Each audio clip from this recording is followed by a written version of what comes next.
inflation risk, and alternative rate of return risk.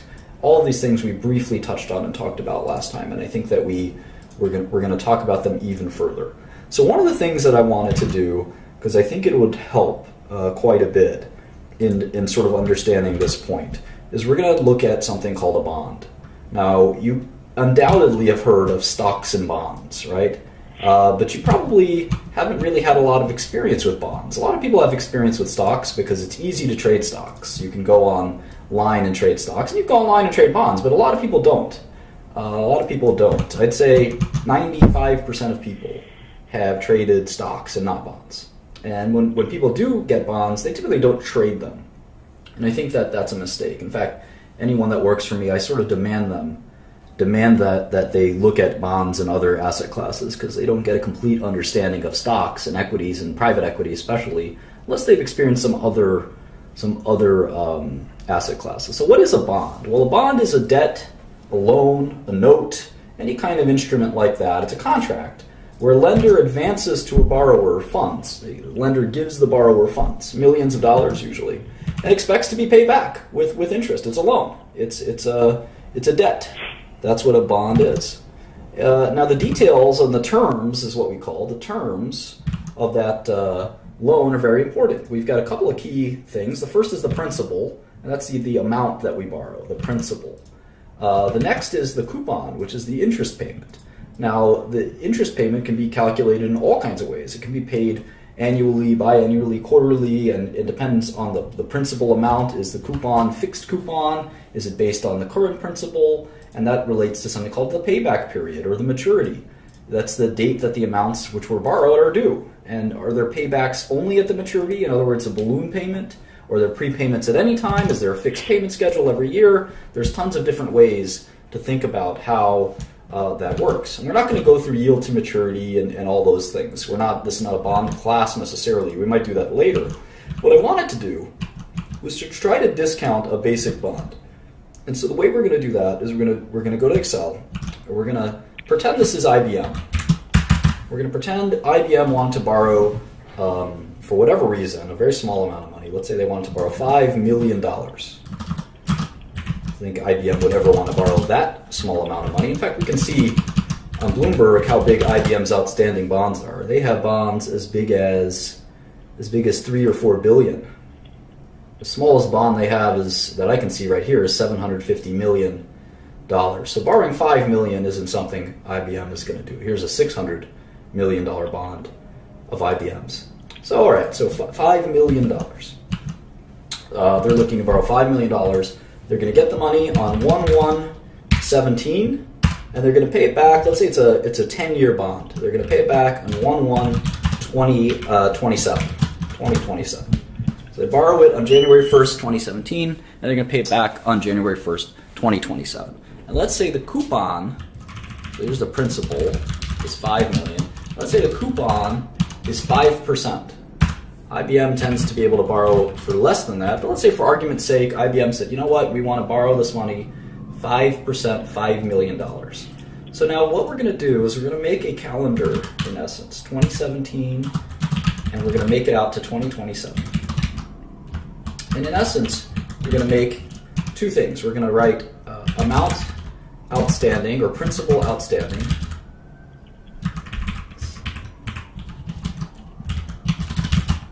is it principal with PLE or AL? I think it's principal LE. with LE, right? LE, yeah. Yeah, I'm almost certain of that. Let's triple check. I've never traded bonds for a living or anything. I've sort of done it on the side.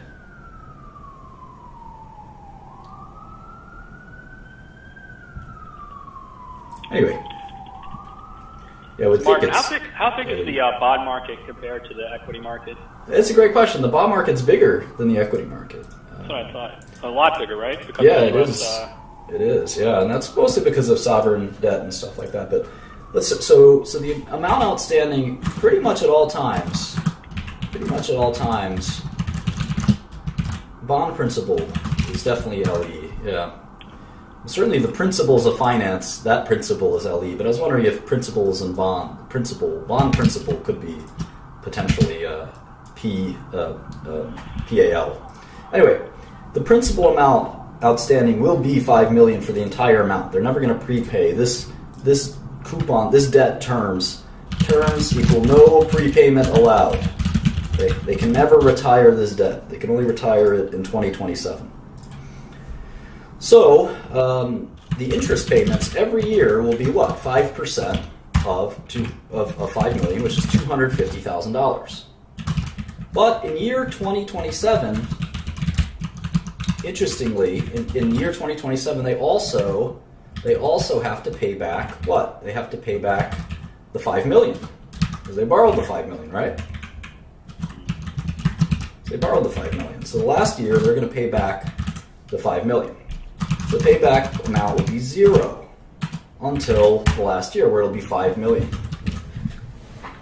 So, in essence, there is a cash flow. You don't think of bonds as producing cash flow. They produce kind of repayments. But from an equity perspective, they kind of are giving us back cash, right? And in the last year, they give us back a ton of cash. And we can sort of discount that, can't we? We can use a discount rate. And let's say that discount rate is 3%. We think that the risk of IBM defaulting or otherwise ruining our money through inflation or other ways is 3%. So if we take the net present value, in Excel we do equals NPV, parentheses, we take the discount rate, we press comma, and we take the series of cash flows, close the parentheses and hit enter. And we can value the bond at $6 million. So in essence, this is a very attractive bond. This is a very attractive bond. We will get 10 payments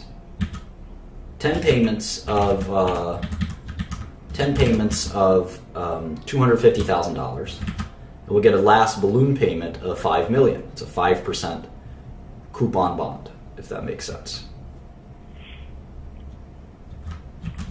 So the total value we get is $5,744,657. And Martin, of course, how'd you get to 3%? yeah, it's a good question. So obviously, we wouldn't lend IBM money for 5%, right? If we felt that the risk to those cash flows was more than 5%, or we'd in essence be losing money. So if we put it at 4%, what ends up happening is that NPV is closer to the $5 million. If the NPV of issuing this bond is $5.3 million, and the cost to issue the bond is $5 million, so let's take that, the net NPV. By lending this money to IBM, we make $275,000 in essence. If it was 5%, we break even, or we lose money. We lose money. If it was 7%, we lose a lot of money. It's riskier for us to lend IBM our money if we think the discount rate is 7% than it is to just hold our money and not lend it out. So we have to think about what is the risk. IBM is a very established company. It's probably going to be able to pay us back. But there's some people that think IBM is going down the tubes and won't be able to pay us back. So you have to decide for yourself as an investor, what is the discount rate? Because you're a senior secured lender, typically bonds are senior to equity. It's very important. Typically, bonds are senior to equity, which means that if something goes wrong with a company, the bondholders get paid first. They get cashed out first. And if you're senior in the capital structure, is what we call it, especially at a big company like IBM, it's more likely than not you should be able to recoup your $5 million. Okay, so Martin, when we're discounting equity, we use, you unlever and relever according to what the balance sheet looks like for that company. Do you do the same thing for a bond? Do you attach some sort of risk? Risk-rated discount rate to the bond. Okay. Yeah, of course. Yeah. So everything is up for grabs when you're analyzing the risk to a bond. If the company has a lot of other debt, then you may say, well, they're unlikely to pay me back. But for simplicity's sake, this is an introduction class. We don't want to scare anyone with fancy terms like leverage. We're just trying to understand that this cash flow, in essence, is repayment from the company we're lending to. And that in this example at least, it's very unlikely that IBM is going to default. The discount rate is like 2 or 3%. It's close to risk-free. So by lending them money at 5% and perceiving the risk, this isn't a real, the discount rate's sort of theoretical. It's very theoretical. We're perceiving that the risk that IBM doesn't pay us back is 3%. But what does that mean? How could that be so theoretical? It doesn't make a lot of sense necessarily. Well, we did this one other time where we kind of looked through other discount rates. We monitored other discount rates in the world to sort of get a sense for what other discount rates are. So we know that the U.S. Treasury bond yields, let's take a look. The 10-year Treasury bond right now is yielding 1.834% according to Bloomberg. 1.834%. Now we can check out what Apple's bonds are yielding. Let's look at a 10-year Apple bond. Apple Computer, the iPhone maker. Let's see how their bonds are doing. Looks like they're yielding 2.9%, 2.904%. How about Brazilian bonds? The Brazilian 10-year bond. I wonder what that would be yielding. The 2026 bond. Looks like about 6%, 5.965%. And then I joked that we have a friend named Charlie where I gave him a personal loan and his interest rate that I would charge him was 10%. And then finally, Bob the crackhead, my local crackhead, who I lend money to for 50% because it's so unlikely that he's going to pay me back that I have to charge such a high interest rate. Whereas for the US government and Apple, these are so credit-worthy institutions that we can only demand, all we have to demand is 2%. They're so risk-free that it's okay to only get 2%. It's okay that we don't mind that. That because if we didn't offer them 2%, someone else would. So there's a marketplace. And Brazil is borrowing money at 6%. They would love to borrow money at 2 or 3%. But Brazil is not even as creditworthy as a major company like Apple or Johnson & Johnson. That's how much trouble Brazil is in. So anyway, this is a good background for kind of how we discount cash flows. So if we turn our attention back to Apple, which we were building a model for, and again, this link to this file is in the description box of a few of the other lessons. And if you don't have the link to the description box, it's a good thing to have. How do we do this? Okay.